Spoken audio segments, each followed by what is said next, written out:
Well, hello, everyone. Tonight is the night, Wednesday at 9, to make feel happy. Uh, Yes. you know, man, we got a lot of stuff to get into tonight. We had the opportunity to watch together the San Antonio GASO Fall Tour, and that was a great event. It was, I was excited like it was Christmas Eve with those matchups, man. They had four-star commits taking fights with unranked dogs clawing for every loose ball. Families were there, matchups delivered, and the notebook was full at the end of the night. Hey, you know what? We're going to talk about a big weekend ahead in Houston as Houston gets their opportunity to host the GASO Fall Tour. So we'll be there Saturday in Katy for the Texas Circuit Fall Frenzy and the Next Gen Showcase. And at that showcase, Phil, there's six guys from San Antonio, Right. you know. So it'll be an exciting time. Yeah. But Kev, I got to tell you, pulling up to the GASO event this past weekend, look, it's one of those things. If they say it started at 8, be there at 7 if you want to get a park to where you don't have to walk a quarter mile to get into the building. Oh my goodness, Kev, was it not loaded? First thing early in the morning. It was, and if I was a better friend, I would have told you it's probably going to be that way. Oh But my goodness. it was when I wound up leaving about 9 o'clock. The parking lot was still pretty full. I think people came and watched, and they didn't leave. You know, Whew. uh, but I really commend the guys on some really strong matchups. Um, there were some surprise teams, but uh, I just just asking you off the bat, what do you feel like made that Gasso Fall Tour, feel real special? You know, I will tell you what I thought, Kev. I thought it was the fact that you had the Division 1 players that already know where they're going, uh, and you had the especially when it came to the local San Antonio players. You had the local San Antonio players saying, "You may be going Division 1. They might not know about me, but I'm going to show you I'm the best player on the court in this game." I loved it from the outset. There was plenty of trash talking and had some people from San Antonio that came to play. They didn't back down from the fact that, this was this Division 1 player, 4-star player. Uh, Look, and I got to tell you, there was a time when I'm going to say that the San Antonio player was the marquee player of the game. So yeah, that's what I really like is that uh, it was really just good seeing that it didn't matter what your standing was. I'm coming to show you I'm the dog. that's true, man. And in comparison to some of the previous events that I've been to, I believe it was the fact that you and I had been out to so many games last year. We've been out to so many different events that we really had a really more detailed grasp of who was coming, and so I think that made it that much more exciting for us Yeah. because we knew exactly who was on those rosters, and and obviously other people knew as well. Uh, and we'll break down. It's no secret. We put it out there that we were going to break down different players. From the outset, we'll talk in depth about Gerald O'Neill, about Donovan Criss, and Josiah Jones. But I'm not going to steal your part for later. But who really stood out to you in those matchups? Because I go ahead, man. Look, I got to give it to the doghouse. Josiah Jones, my primo player, talking about about a 6'1", combo guard, buck 60, 570. Just when I tell you, Kev, I love all of his motion and his ability to go ahead and get to the basket if he wants it. Notice I said if he wants it because he can get there. I think the thing is that when and that outside shot was clicking. I will tell you Mm-hmm. this, Kev. Uh, this was a discussion we had. An inch too taller when he hits that 185, and look, only that development, get that extra quick step in there, somebody's going to have some serious problems. They got problems now, but somebody's Yes. going to have some serious problems with Josiah Jones. That is my that is my player. Saw him last year, loved what he did. Thought he came back this year playing even bigger and bolder. And the inside play, his inside play is what really, really sold me on him. And yeah, I, that's my guy right there. Yeah, it was very uh, great to see uh, him in attack mode. Uh, I had talked with JC before, and the joke was he only brings him over there to work out with other people every once in a while, and when he needs something to eat. But I'm gonna tell you what, man, him and Caden, the kid from that's going to Mexico State, man, I think it was 6 minutes and 48 seconds left on a 7 minute clock, and it was already chirping. It wasn't 20 seconds into the game, and man, one thing I will say is Yeah, Josiah gets knocked sometimes. People say he shoots the ball too much, but I'll say this: he ended up with 5 assists, and he attempted numerous other assists where the ball bobbled in people's hands or they didn't finish the cut. That man did everything he could to win that game. yeah, And so I'll say that, and no, I will not listen to anything uh, people saying that. And the other thing was when we watched them against New Braunfels, I told someone I don't think he took a shot the first half, and he wound up with 27 points, 12 assists, and 8 rebounds. 2 rebounds shy of a triple double, man. yeah. Well, Kev, when we get into that narrative of him taking too many shots, I saw a teammate equally put up his shots. You know, Hmm.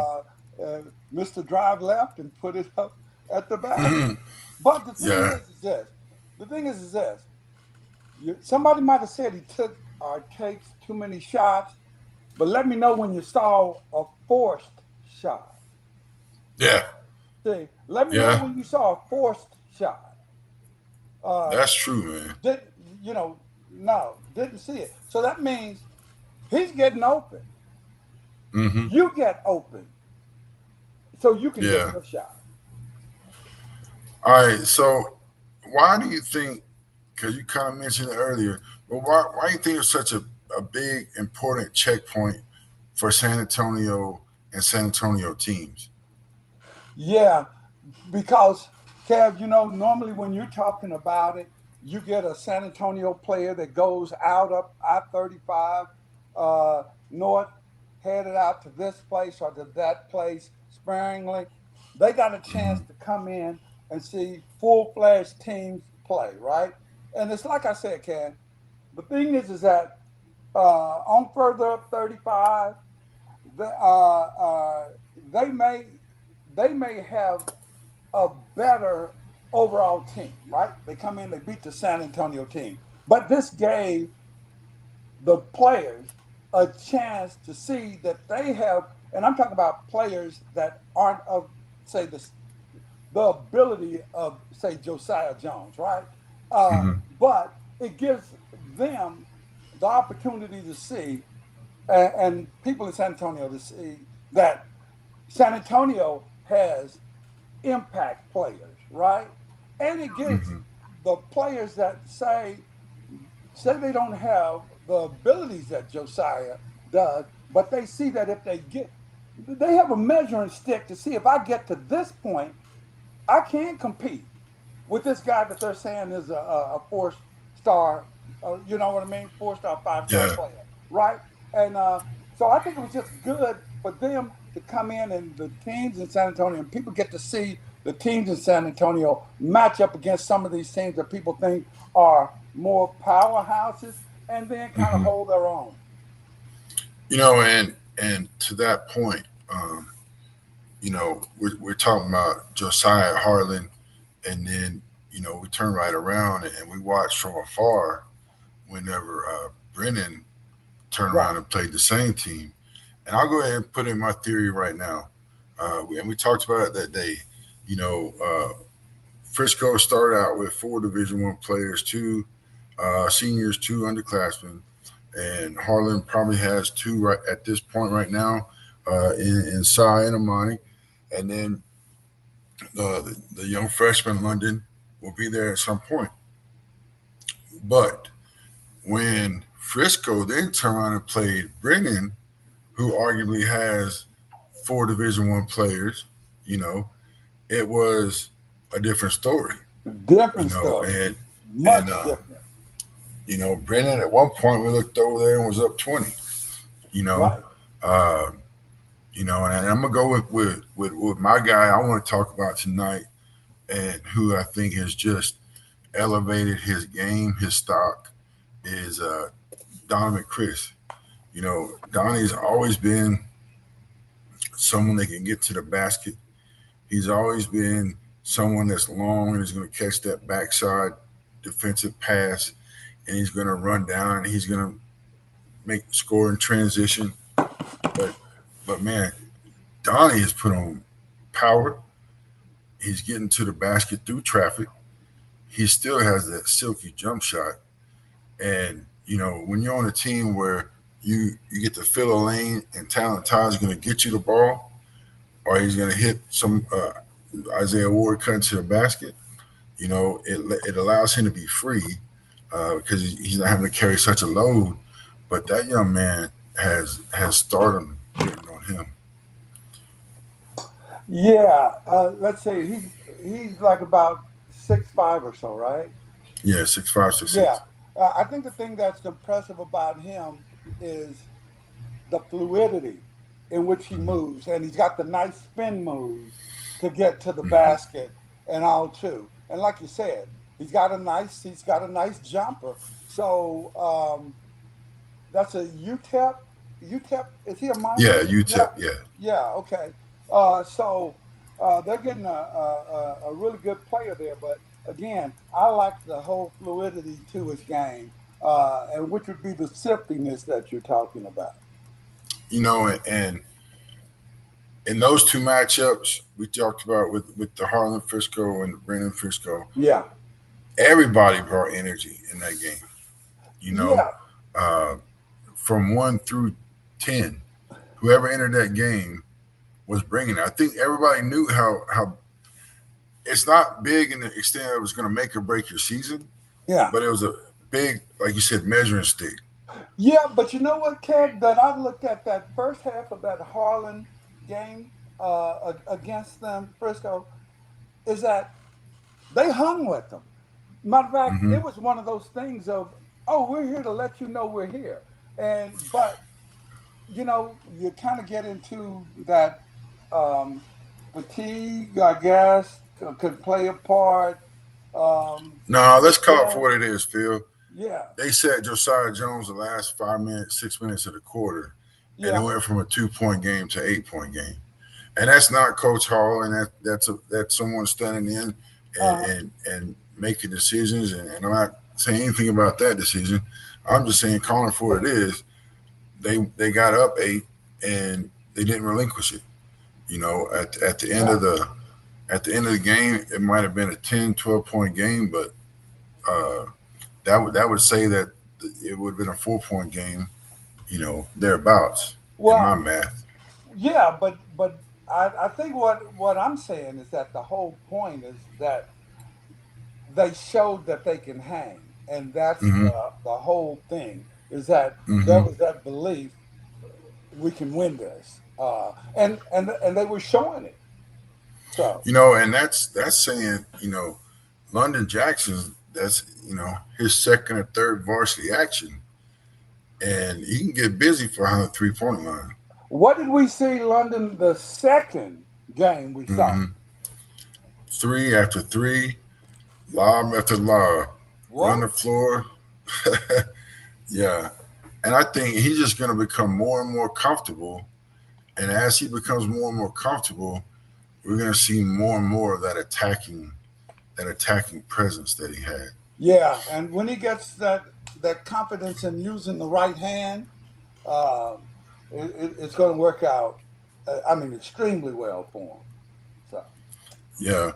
You know, uh, that kind of takes us into the Judson, the Judson performance. Um, Judson matched up with Johnson, and that was a game with a lot of emotion, a little chippiness. But you know, I was really impressed with Gerald O'Neill. I know that he began the summer on an injured list, so he didn't get to play the full summer. He had to rehab some. But I'm telling you what, man, I thought that was going to slow him down. But what I have seen is just he's come back with a passion and fire, and he's developed into just such a relentless competitor that he's physical. He doesn't back down. He's very strong defensively, and it's just been electric right now watching him to see his growth and development. And I wonder if that's he really bought into Coach Cantu's system and all of those things because Cantu's produced quite a few college kids. yeah, but he's got a good body, He on does. that 6'2", frame at a 185. That's that's good. That's good, and so yeah, um, he'll be I set think, for some physical play. yeah, but with all this physical talk and just the bumping and grinding nature, I think what gets lost is he provides a real calming presence on the offensive side for them. And he stands out that he's an adequate shooter. He can get to the basket. He can take those physicalness, but just his leadership really stands out. Like he's really bought in. And I made the comment, that man, this is somebody I haven't seen before with the tenacity that it continues. And the statement was to me that he's hungry, and coming off that A&M Kingsville offer that he Yeah, just received, I think that just really bolstered his confidence that he belongs, that he can be that guy, because I'm just happy for him. There's been quite a few guys in that program that I won't say had to sit behind, but that had more of the limelight. You had Red, you had Deuce there for a while, you had big man Ivan, and Gerald just quietly worked and worked, kept his head down and worked. And so I'm glad that it's really all coming together for him. And I just can't wait to see what he does this senior year. Um, so, talking about that, they played Johnson, and we're talking about inspired. You know, uh, the, Mark Anthony and oh Ian Joshua, hmm man, they're two guys that going into senior year uh, have been talked about, discussed in different ways. But man, they both came out like they had something to prove, and I'm excited to see that carry over. because that's going to make that district race even all the more interesting. Because they got you're going to have Johnson, uh, and you're going to have the big man at Reagan, Trey. Yeah, but So that's my disappointment right there. Reagan, I was looking forward to seeing some heel action there, and yeah, they no, transferred over to TMI, right, um, and so that's that's some games that you and I need to make sure that we go check out, just because there's such an accumulation of talent there. Uh, if it all comes together, it will be very interesting to see it play out. yeah, I mean, you got Elijah Williams, Baylor commit. right. You got Hill the shooter. Well, You got mhm. let's talk about the relationships there. Elijah Hill. Let's Oh yeah. Yep. yeah. Uh, let's talk about, like you just mentioned. Um, da da da You da know, I da. I know where you're headed. Yeah, You got Monty Williams Monty Williams. Yeah, son.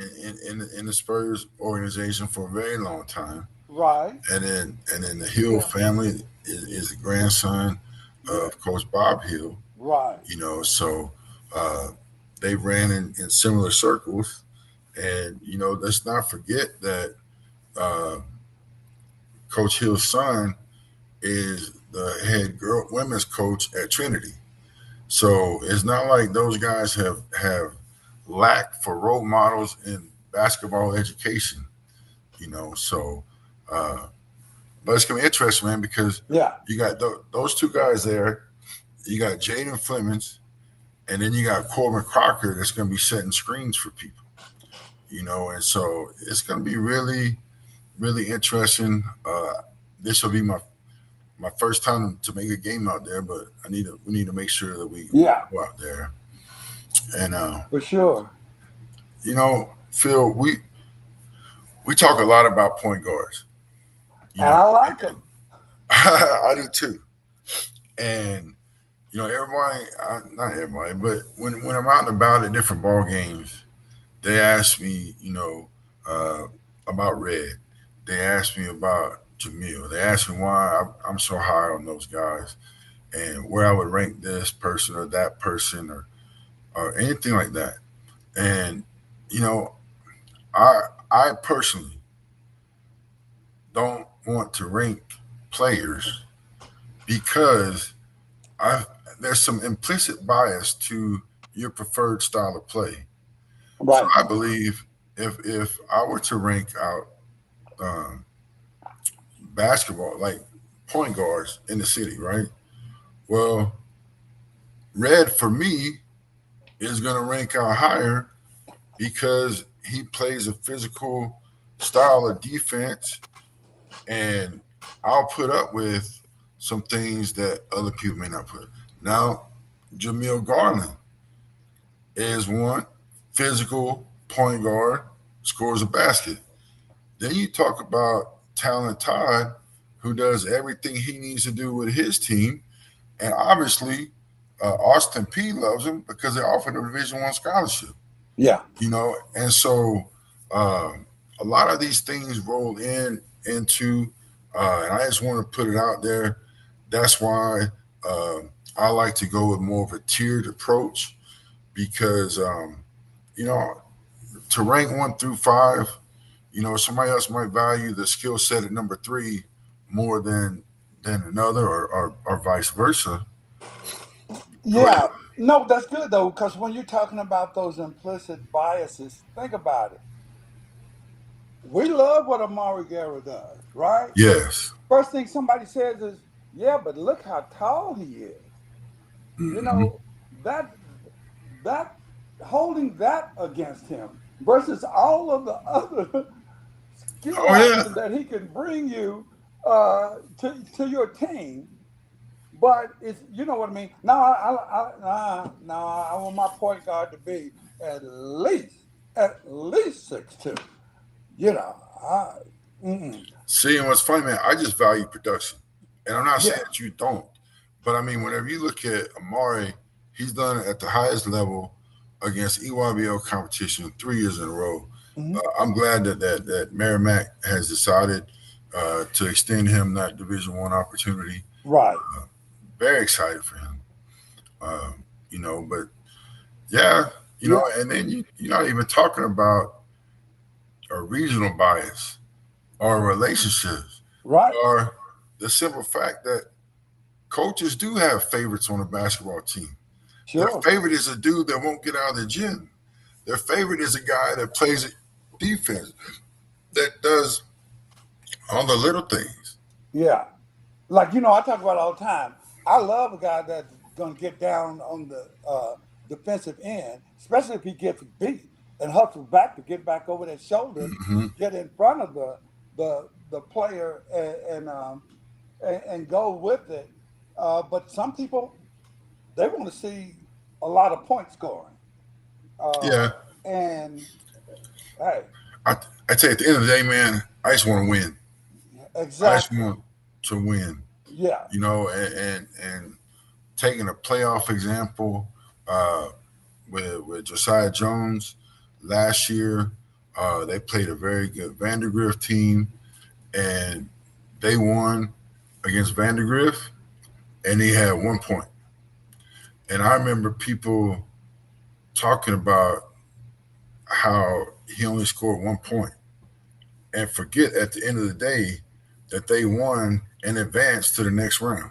Right. You know, um, so that always just interests me.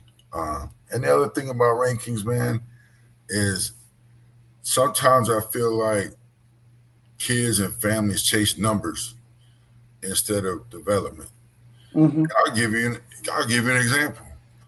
You know, I was sitting there on at the event on Saturday, and a noted videographer from another city was sitting behind me talking to a player that we're familiar with, Right. and sat there for 20 minutes talking about how he needed to do this, this, and this because those make viral videos. Right. I mean, let that sink. I mean, we talked about it, but that he should do that because that makes viral videos. Not winning and not even realizing that you're only focused on that offensive spot, but defense is what's going to keep you with your offer. I mean, you and I talked. That's the whole reason several guys have decommitted already this year. It wasn't a true decommitment. It was because their defense didn't match up to where the level that they were going to go play at, Right. and then they got processed out. You know, but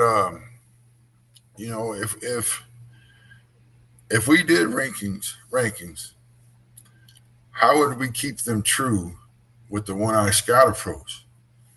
Because what's funny is if we're always looking for the underdog, the unseen, the guy that's, then we're never really going to be, you know, looking at ranking this piece versus this piece, or, when we're looking at wins and we're looking at production and we're looking at who's going to play, who can play at the next level, you know, those are things that are important to me. Right. And, and it was interesting, man, because uh, sitting in a group of evaluators, uh, and the conversation came up that we should all kind of work together to have the same kind of viewpoints on players. And I told you, man, like I didn't rock the boat at the moment, but that's the problem that we got in before. If that stuff doesn't happen, then that group thing just stagnates, in my opinion. And I don't care if the other people agree with me or not, because we've been at this for a long time. We've got a reputation, and I'm not going to tarnish it because these three people think that this kid is this. Hell no. I'm gonna say what I gotta say. Right. And we can point to Amari Guerra, we can point to Josh Rice, we can point to Right. Jaden Jones at Clark, we can point to Red. And so when people say that I have a bias towards guys, no, I just stand by what I said the first time. And I'll admit when I'm Yeah. wrong. And I hate that about Josh Rice. Yeah, Yeah. yeah. But he's gonna do well, man. They're up in Maybe he had to Virginia move and on. I wanted to see him yeah, play this year. yeah, yeah, he was that dude works, man. Like he's probably I'm not gonna say top, but he's probably I say in my top 10 of guys throughout the years that just work, just shut the doors, ain't worried about nothing but getting better. Right. And just some of the conversations that he has about the approach to the game, about the approach to the city, you know. Uh, so it'll be interesting, man. Like I really liked him, and we stay in touch with that family. Uh, Yeah. so so that's been good, Phil. But I just wanted to kind of let people know where we're kind of headed. We're doing some updates to the website. Um, that's oneeyescout.com. And one of the things that we're doing is we've put the calendar on the events page. And what that's going to do is as events come up, we're going to put them on that page. And as we decide which ones we're going to go to, we're going to go ahead and label those events that we're going to go to. And I like that because people always know where we're going to be at, A. And then B, my wife can never say that I never told her where I was going because it's right there for public knowledge. And I'm saying that now because she's already gone to bed and she doesn't know I just said that. but uh, but no, man, we're doing some things.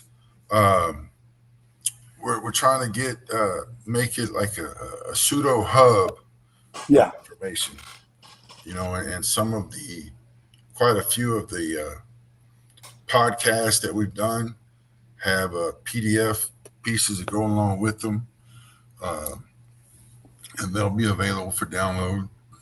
And so, man, we uh, we had a great time at the San Antonio GASO Fall Tour. Uh, we put a terrific article together on Prep Hoops. So if you haven't subscribed, that doesn't go to me, but it's a great spot. We've been writing for them for about a year now. Um, but let's talk about Houston, because we're both going to Houston this weekend for different reasons. Different reasons. But but I'll share mine. Uh, Okay. so we're gonna go up Saturday, and I'm gonna stop in Katy and watch the Texas Future Circuit.